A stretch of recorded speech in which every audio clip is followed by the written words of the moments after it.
আসসালামু আলাইকুম। প্রিয় দর্শক, আমার বক্তব্যগুলোর স্ক্রিনশট এবং ক্যাপশনে, কমেন্টে, ডেসক্রিপশন বক্সে মূল টেক্সটটি আমি সংযুক্ত করলাম। আপনাদের যেটা ভালো লাগে আপনি সেটাই ফলো করবেন অনুগ্রহ করে। তো আমার বক্তব্যের সাথে স্ক্রিনশটের একটু আগপিছ হতে পারে, সেজন্য আপনাদের কোনো অসুবিধা হলে আমি আন্তরিকভাবে দুঃখিত। আমি এইভাবে করছি এ কারণেই, যাতে আমার বক্তব্যটির সুস্পষ্টভাবে আপনাদের কাছে মূল জিনিসটি পৌঁছে। হয়তো স্ক্রিনশটের সাথে একটু নাও মিলতে পারে, অর্থাৎ স্ক্রিনশট আগে পরে হয়ে যেতে পারে। আচ্ছা, এখন মূল কথায় আসি। 2004 সালের 21শে আগস্টের গ্রেনেড হামলার পরিকল্পনা হয় খালেদা জিয়ার বাসায়। 1996 সালে জুনের নির্বাচনে পরাজিত হওয়ায় খালেদা এবং তারেক রহমানের মাথা খারাপ হয়ে যায়। তারা ফন্দি আটতে থাকলো কিভাবে শুধু হাসিনা নয়, গোটা আওয়ামী লীগকে নির্মূল করা যায়। তা করতে হলে তাকে পরবর্তী নির্বাচনে যে কোনো উপায়ে জিততে হবে। তারই অংশ হিসেবে সে জামাত, জাপা ও ইসলামী ঐক্যজোটের সাথে জোট গঠন করলো এবং 2001 সালের নির্বাচনে 4 দলীয় জোট বিপুলভাবে জয়লাভ করল। বাংলাদেশে ভারতের সাবেক হাই কমিশনার পিনাক রঞ্জন চক্রবর্তী তার বইতে লিখেছেন, 2007-08 সালে বিএনপির বর্তমান নেতৃত্ব তারিক অর্থাৎ পিনাক রঞ্জনের বানানে কেবল দুর্নীতি এবং চাঁদাবাজির জন্যই কুখ্যাত হয়ে উঠেছিল এমন নয়, তার বিরুদ্ধে শেখ হাসিনা ও অন্যান্য বিরোধী রাজনৈতিক নেতাদের হত্যার পরিকল্পনার অভিযোগও আছে।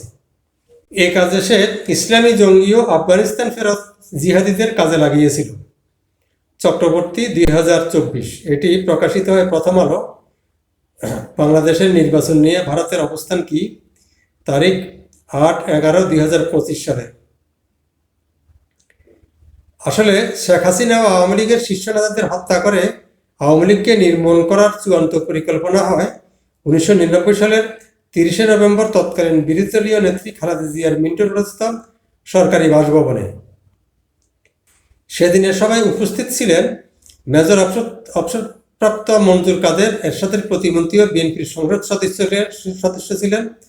সম্প্রতি যুগান্তরের প্রিন্ট কপিতে বাতায়ন, চরমপন্থা ও মৌলবাদ সংজ্ঞার পালাবদল শিরোনামে 25/8/2025 লিখেন, আমি অর্থাৎ তিনি মঞ্জুর কাদের 1996 সালের জুনে অনুষ্ঠিত সংসদ নির্বাচনের পরপরই বিএনপির চেয়ারপারসন ও তৎকালীন বিরোধী দলীয় নেতা খালেদা জিয়ার সেনানিবাসের বাসভবনে সাক্ষাৎ করি।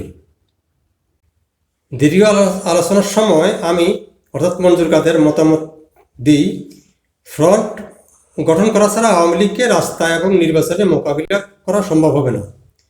আওয়ামী লীগ হলো জাতির গলার কাঁটা। এই কাঁটা সরাতে হলে জাতীয়তাবাদী এবং ইসলামী শক্তির জোট গঠনের কোনো বিকল্প নেই। আমার একনিষ্ঠ প্রচেষ্টায় প্রথম পর্যায়ে বিরোধী দলের নেতার সরকারি বাসভবন 29 মিন্টু রোডে 4 দলীয় জোটের মহাসচিবদের বৈঠক অনুষ্ঠিত হয় এবং 1999 সালের 30শে নভেম্বর 4 দলীয় জোটের শীর্ষ নেতাদের বৈঠক অনুষ্ঠিত হয়। বৈঠকের ঘোষণাপত্রটি আমার কম্পিউটারে টাইপ করা হয়, যা সম্পূর্ণ গোপনীয়তা রক্ষা করে মিন্টু রোডে পৌঁছানো হয়। এই বৈঠকে উপস্থিত ছিলেন বাংলাদেশ জাতীয়তাবাদী দলের চেয়ারপারসন খালেদা জিয়া, জাতীয় পার্টির চেয়ারম্যান হোসেন মোহাম্মদ এরশাদ, জামাতে ইসলামী বাংলাদেশের আমির অধ্যাপক গোলাম আজম এবং ইসলামী ঐক্যজোটের প্রধান আল্লামা শাইখুল হাদিস। দলগুলোর মহাসচিব যথাক্রমে আব্দুল মান্নান ভূঁইয়া, নাজিউর রহমান মঞ্জু, মাওলানা মতিউর রহমান নিজামী এবং ফজলুল হক আমিনী উপস্থিত ছিলেন। বৈঠকের মূল উদ্দেশ্য ছিল 1996 থেকে 2001-এর আওয়ামী লীগ সরকারের বিরুদ্ধে যৌথ আন্দোলন জোরদার করা। হটাও হাসিনা, বাঁচাও দেশ এর দাবিকে এক দফায় পরিণত করা। সরকারের একতরফা ভারতপন্থী নীতির বিরুদ্ধে আন্দোলনের কর্মসূচি নেওয়া। 4 দলীয় শীর্ষ নেতাদের বৈঠকের পর থেকেই আওয়ামী লীগ বিরোধী আন্দোলনকে আরও তীব্র করে তোলা হয়, যা 2001 সালের নির্বাচনের দিকে তাদের ঐক্যকে সুদৃঢ় করে।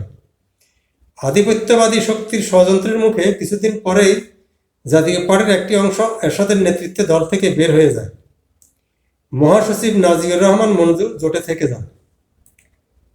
সাবেক প্রধান বিচারপতি ও প্রধান উপদেষ্টা হাবিবুর রহমানের লেখা বই বাংলাদেশের রাজনৈতিক ঘটনাপঞ্জি 1971-2011 থেকে দেখা যায় যে খালেদা জিয়া বলেছিলেন, সেটা 29/7/1998 সালে, আগামী দিনেও 75-এর মতো অবস্থা হবে।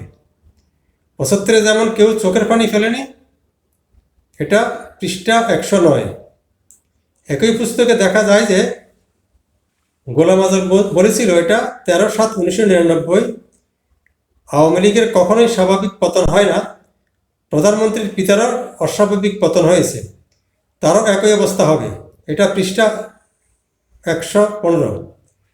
এসব বক্তব্য বীরেন্দ্ররঞ্জন চক্রবর্তীর লেখা, তারেক রহমান কর্তৃক শেখ হাসিনা অন্যান্য বিরোধী রাজনৈতিক নেতাদের হত্যার পরিকল্পনা এবং উপরোক্ত মন্ত্রীর বক্তব্য আওয়ামী লীগ হলো জাতির গলার কাটা, এই কাটা সরাতে হবে, এরূপ অসংখ্য তথ্যের সাথে 2004 সালের 21শে আগস্টের গ্রেনেড হামলার সাহায্যে শেখ হাসিনা সহ দলের শীর্ষ নেতাদের হত্যা করে আওয়ামী লীগকে নির্মূল করার চেষ্টার হুবহু মিল পাওয়া যায়।